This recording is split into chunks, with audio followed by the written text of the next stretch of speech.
Kay Soto, buhay muli ang NBA Summer League at maaaring sa Orlando muli ang kanyang destino. Pero napapabalitang maraming NBA team ang interesado na talaga na kumuha sa ating kababayan na si Kay Soto. Lalo na ang laruan niya ay mala TSF, matured professional na laro niya na mala TSF.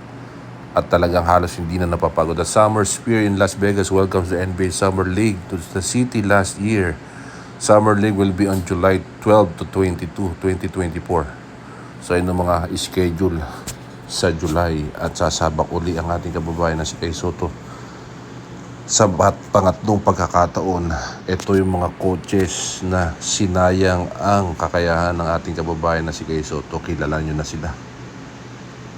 Sayang lang, pero na-develop sa Yokohama. At alam nilang gamitin ng ating kababayan na si Kay Soto. Nakakapanghinayang nga.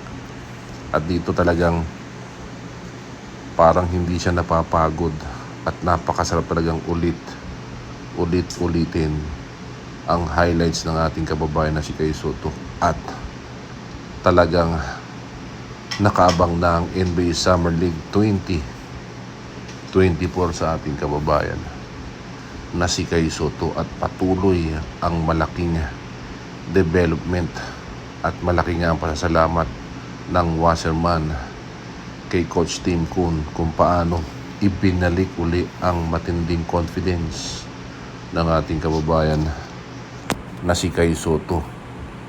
Talagang bigyan mo lang ng magaling na point guard ang ating kababayan na si Kay Soto ay talagang magko-connect siya at talagang pinaghaharian niya ang loob mala skyhook na galawan at naka 28 na dunks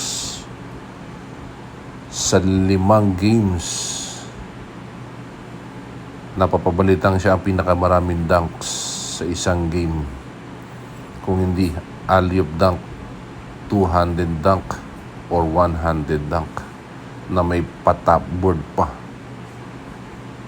sa board bago idakdak ang bola. Ayan o, napakaganda ng connections ni Kahamura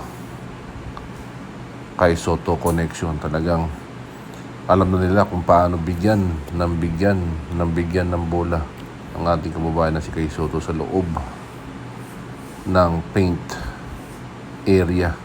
Kasi konting hakbang lang, ayun, shoot na niya. Ayun, talagang ibinibigay sa kanya. At may shooting din ang perimeter, ayun, nakaset na para kay Kay Soto ang alley-oop dunk. Ayun yung connection ng dalawa. Kawamura, Kay Soto connection.